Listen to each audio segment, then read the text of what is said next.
Here we go again, documenting another widow. This time thanks to Joseph L. for new guitar, dang it.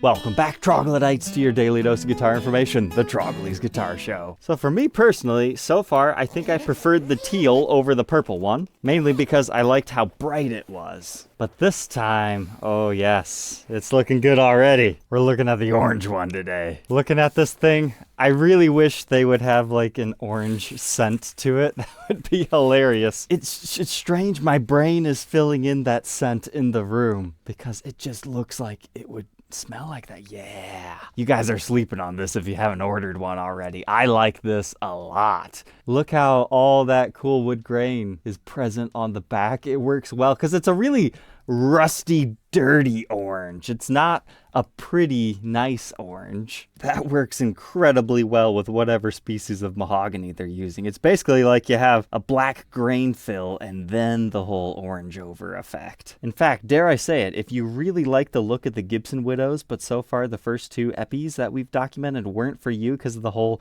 neon binding effect, this is the closest one that I've seen to what Gibson does. Because I can believe that that is the exact same color over top of the binding as it is on the body. However, just like our first one, you can see there's a lot of extra dark areas. So there must be a double spraying process at some point. Because that area right there really stands out to me. But I won't let that ruin the entire guitar because that looks great. Especially on our headstock. At one point in time, I did have an Orange Widow Gibson before. I think I did that for a Halloween special because they just look so cool. So to have an official Epiphone release of these makes me happy. And Purple Widows I've always had a love-hate relationship with because like the purple hue, they just usually turn out too dark. Now the Epiphone version is a little bit lighter, but I'm surprised this one sold out first as compared to orange. But if this video convinces you to want one of these too, remember, you can use my Guitar Center affiliate link. Tonight's episode is not sponsored by Guitar Center, but you can still use that link for anything you're buying from GC if you'd like to help support the show.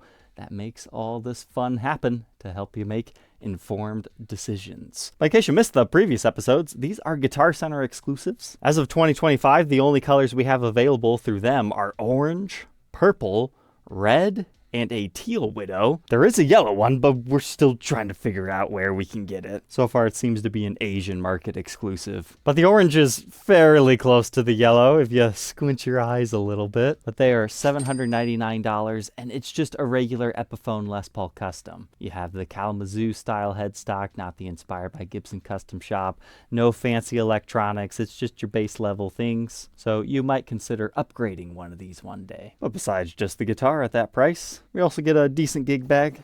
It's got good foam on the top and the back, and a nice large compartment with all our regular Epiphone stickers, but nothing too important that you need to keep. So you guys know the routine by now. Let's go ahead and check out Joseph's new guitar over on the Workbench, and then we'll get to a playing sample.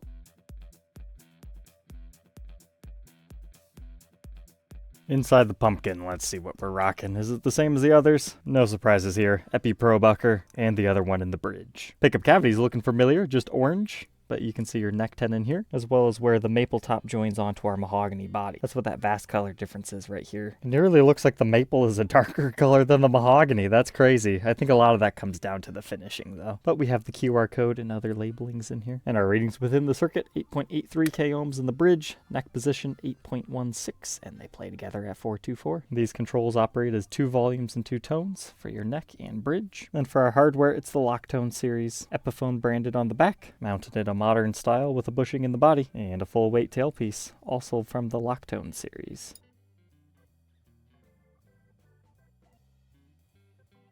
But here's what our guitar looks like with the pickguard off. And now on. I think that's another one that needs to be left on. However, when it's off, this area becomes more noticeable and it's got more of a yellow tint to it there. So if you really want the yellow, but you don't want to pay like twice as much to import one from whenever we do find out where they are, I think the orange would get you close enough. Maybe just try to sun fade it, even though this is a poly finish. I bet you might still have some mild success with a whole bunch of sunlight, but we can definitely see those uneven areas in the binding. It's kind of a shame that they didn't quite get that right, but it's been on pretty much every single one that we've documented so far. It's just more apparent on these lighter colors. And our veneer flame top, it's not the craziest, it's not super wide, but it works with this color scheme being a little bit more plain because it allows the darkness to shine through. But I really like the side profile shot of this one because they don't have any bursting on the edge, so they get more of that double stain effect. But before we continue on to the neck, we might as well look at the backside of our pickguard. But the board is ebony. I decided to go ahead and condition this.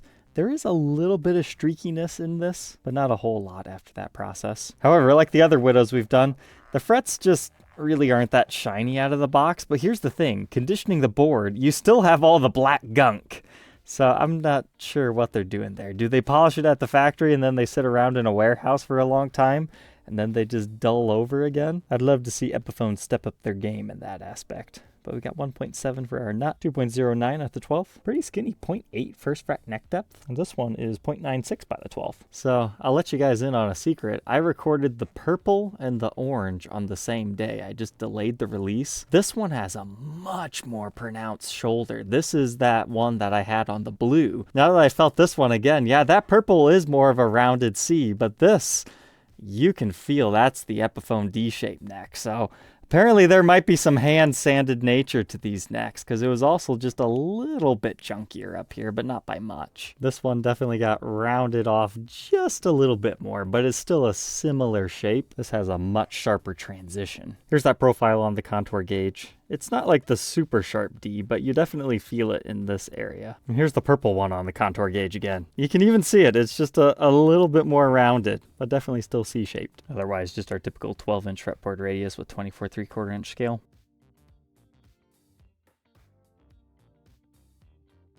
And we've got our matching spooky headstock. The black and orange work great, but the Widow effect just has the paint over top of the binding, which includes the inlays on the headstock, but not the inlays on the fretboard. And here's our truss rod cover. Reads Les Paul Custom, 3-screw style.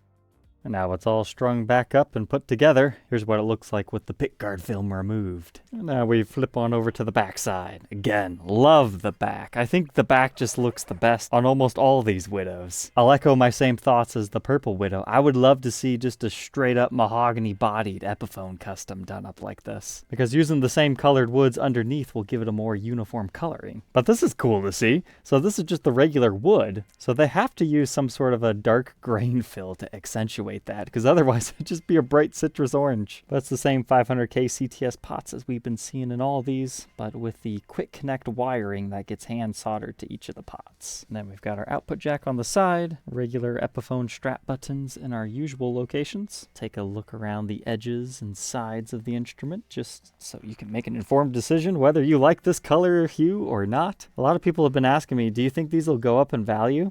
Ultimately, it depends on how many Guitar Center makes, and if Epiphone decides that, hey, Guitar Center is making way too much money with these, let's do more colors but with everybody, there's a real no for sure way to comment on that at this time, as there's no public information as to how many of these that they're making. But like on the others, we do have a scarf joint right here on our neck, and you can also see another one for our heel, a little bit easier on this orange one. The line's right there. Before we get to our Grover tuners and our serial number. November of 2024. They were making these up in advance. All said and done, out of the 3 that I've documented, this one feels the heaviest to me, but it measures out at 8 pounds, 13.4 ounces.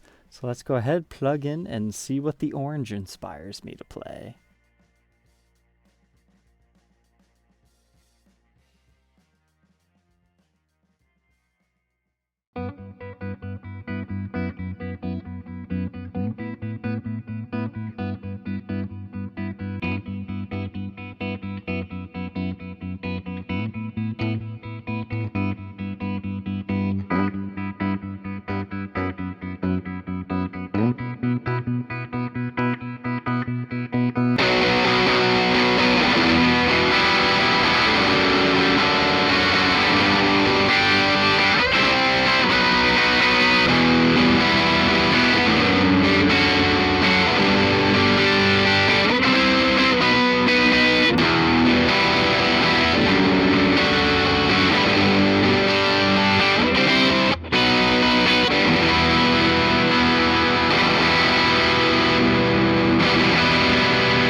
that was a fun little riff this thing inspired. That's what I always find these Widows to be best suited for. Sure, are they the highest end Epiphone you can buy or the best guitar in this price range?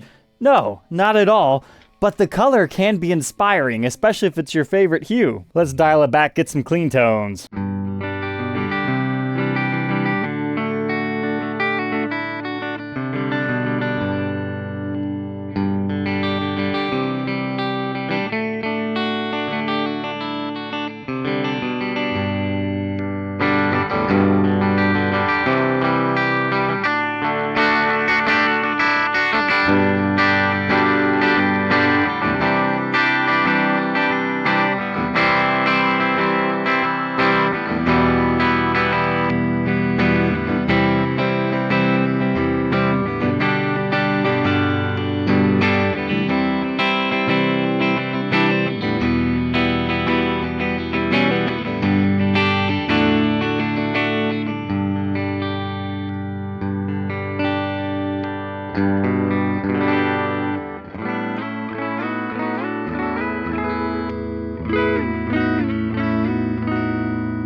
I'd say the cleans are actually quite nice. And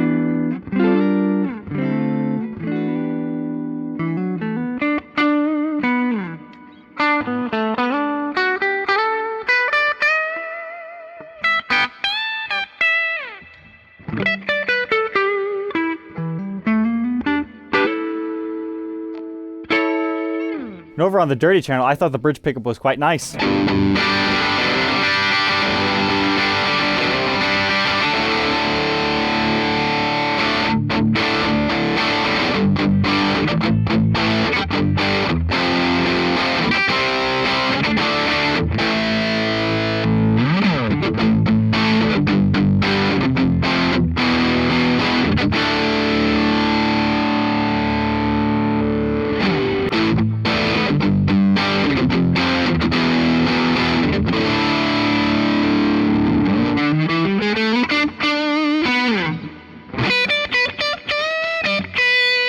I do notice the neck pickup gets a bit muddy for chords.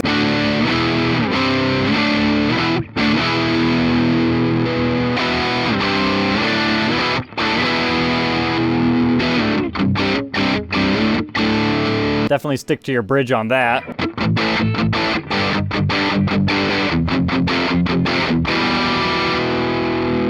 That's got decent lead tones.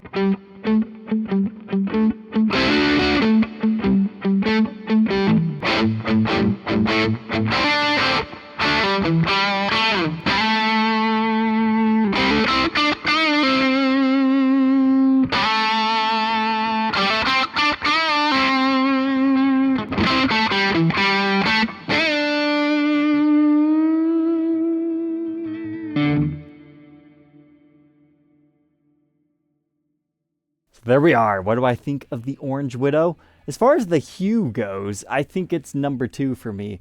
I really, really enjoy the Teal Widow, but this, it's got its own spooky thing going on. I know the other one you could say, yeah, it's like your Phantom Widow, but this has always been a very Halloween-like guitar.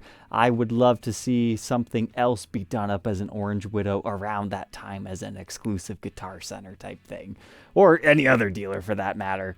I really like the colors of this one, and I'm a firm believer of your instrument should inspire you. And not everybody wants to drop the $8,000 on the custom shop version of this.